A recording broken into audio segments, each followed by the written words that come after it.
Bonjour à tous et bienvenue sur notre chaîne YouTube. Aujourd'hui nous allons présenter la biographie de l'ex-président togolais Gnassingbé Eyadema. Issu d'une famille paysanne protestante, il est nommé Étienne Eyadema, ses deux prénoms, sous lesquels il se fait appeler jusqu'en 1974, avant finalement d'escamoter le prénom chrétien Étienne. Il est né le 26 décembre 1935 à Pia, dans le nord du Togo, fils de Monsieur Gnassingbé et de Madame Ndanida, connu plus tard sous le nom de Maman Ndanida, né en 1878. Il perd son père très tôt, qui serait décédé après avoir été passé à tabac à la suite d'une altercation avec des soldats de l'armée coloniale. Après la mort de son père, Étienne Eyadema Gnassingbé s'inscrit à l'école primaire évangélique de Pia, où il ne dépassera pas le cours élémentaire. Après avoir travaillé comme métayer chez un agriculteur de Kaboussara, en pays Bassar à l'ouest de Kara, Étienne Eyadema Gnassingbé part pour Ouida au Dahomey, actuel Bénin, où il se fait recruter dans les rangs de l'armée coloniale française en 1954. Envoyé en Indochine puis en Algérie.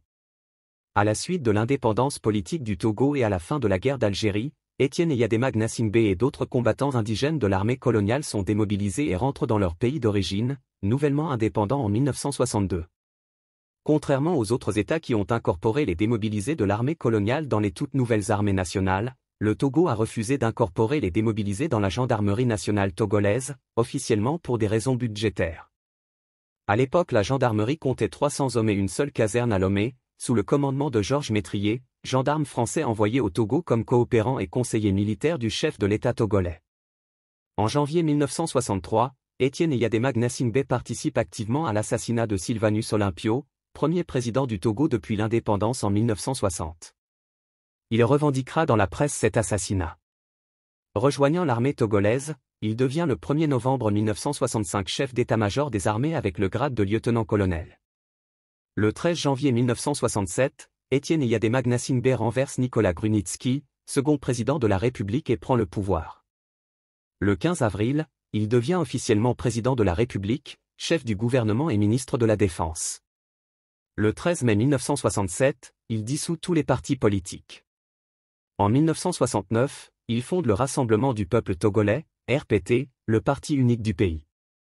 Le 9 janvier 1972, Étienne Eyadema Gnassingbé est confirmé à la tête de l'État par un plébiscite, réprimant durement toute forme d'opposition politique. Il sera réélu à 5 reprises en 1979, 1986, 1993, 1998 et 2003. Le 13 janvier 1980 est proclamé la Troisième République. En août 1982, il accueille le pape Jean-Paul II lors de sa visite au Togo. Le 23 septembre 1986, à la suite de l'attaque d'un commando à Lomé, les autorités mettent en cause le Ghana et le Burkina Faso qui démentent. Le président Eyadema Gnassingbé, en vertu des accords militaires franco-togolais, demande l'aide militaire de la France. Des soldats français débarquent à Lomé. En 1990, des grèves et des manifestations secouent le pays. En octobre 1990, l'armée disperse par la force une manifestation de soutien à de jeunes opposants. Les troubles politiques et sociaux au début des années 1990 ont fait plusieurs centaines de morts. En avril 1991, Gnassingbé Eyadema est obligé d'instaurer le multipartisme, à la suite des pressions du président français François Mitterrand. Du 8 juillet au 28 août 1991, se tient une « conférence nationale » qui opte pour la mise en place d'un régime semi-présidentiel, institue un Haut Conseil de la République, HCR, et impose la nomination d'un Premier ministre. En décembre 1991, à Lomé, les chars tirent sur les bureaux du chef de gouvernement. Eyadema Gnassingbé récupère alors toutes ses prérogatives. Il fait adopter une nouvelle constitution le 27 septembre 1992. Le 16 novembre, commence une grève générale de plusieurs mois pour obtenir la neutralité politique de l'armée. Le 25 janvier 1993, la police tire sur une manifestation de l'opposition à Lomé, au moins 16 morts, source médicale, plus de 50 selon l'opposition. La communauté européenne suspend sa coopération. Le 25 mars 1993, Gnassingbé Eyadema échappe à une attaque lancée contre sa résidence officielle. Il avait déjà été l'objet de plusieurs attentats ou de complots. Le 21 juin 1998, il est réélu lors d'un scrutin contesté par l'opposition, et mis en doute par de nombreux observateurs européens, qui revendiquent la victoire pour le candidat de l'Union des forces de changement, UFC, Gilles-Christ Olympio. Le 21 mars 1999, le Rassemblement du peuple togolais, RPT, du président Gnassingbé remporte la quasi-totalité des sièges du Parlement lors de législatives boycottées par l'opposition. En juillet, Eyadema Gnassingbé s'engage à quitter le pouvoir en 2003 à la fin de son mandat. Un accord est signé entre le pouvoir et l'opposition qui prévoit de nouvelles élections législatives. Plusieurs fois repoussées, elles auront lieu en 2002. Le 8 février 2002, le Parlement procède à la modification du code électoral, déclenchant la colère de l'opposition. Le 27 juin, le Premier ministre Agbeyome Kodjo est démis de ses fonctions. Monsieur Kodjo, qui affirme avoir pris la décision de démissionner, se lance dans une diatribe d'une rare violence contre le chef de l'État et son régime. Les législatives anticipées ont lieu le 27 octobre mais sont boudées par les principaux partis d'opposition dits « traditionnels ». Le RPT confirme sa suprématie à l'Assemblée. Le 30 décembre 2002, le Parlement modifie l'article 59 de la Constitution qui limitait à 2 le nombre de mandats présidentiels, ouvrant la voie à une nouvelle candidature de Eyadema Gnassingbé. Le 2 mai 2003, la candidature de l'opposant Gilchrist Olympio à la présidentielle n'est pas retenue par la commission électorale pour cause de « dossier incomplet », il manque un certificat médical. Le 21 mai, Gilchrist Olympio dénonce « le coup d'État permanent » du chef de l'État.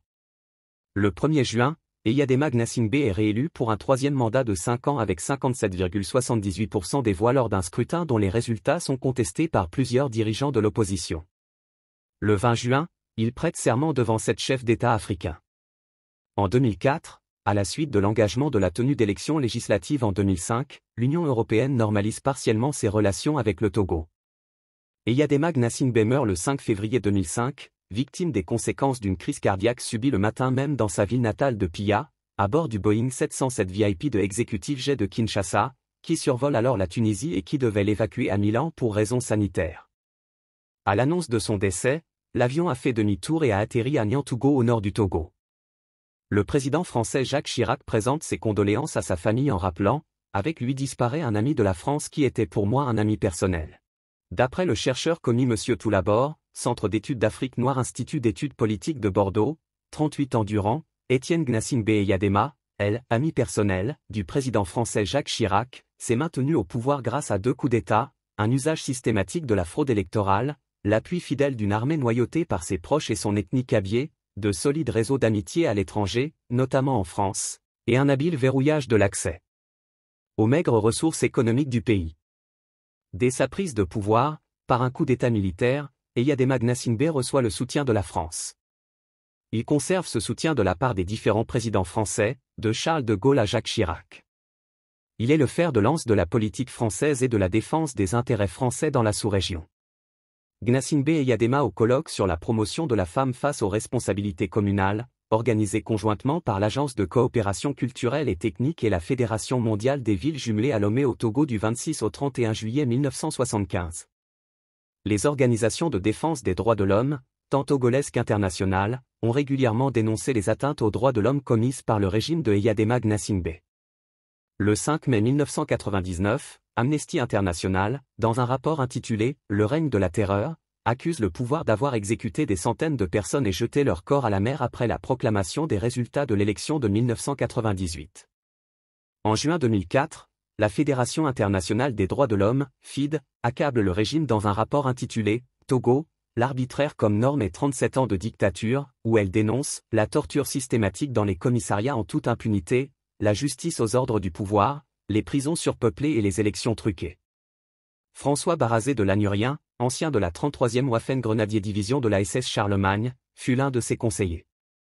Alors que la Constitution prévoit que le président de l'Assemblée nationale doit assurer l'intérim jusqu'à la tenue de nouvelles élections, 60 jours après le décès du président en exercice, l'armée togolaise prend le pouvoir à la mort de Eyadema Gnassingbé, prétextant que le président de l'Assemblée nationale n'est pas présent dans le pays.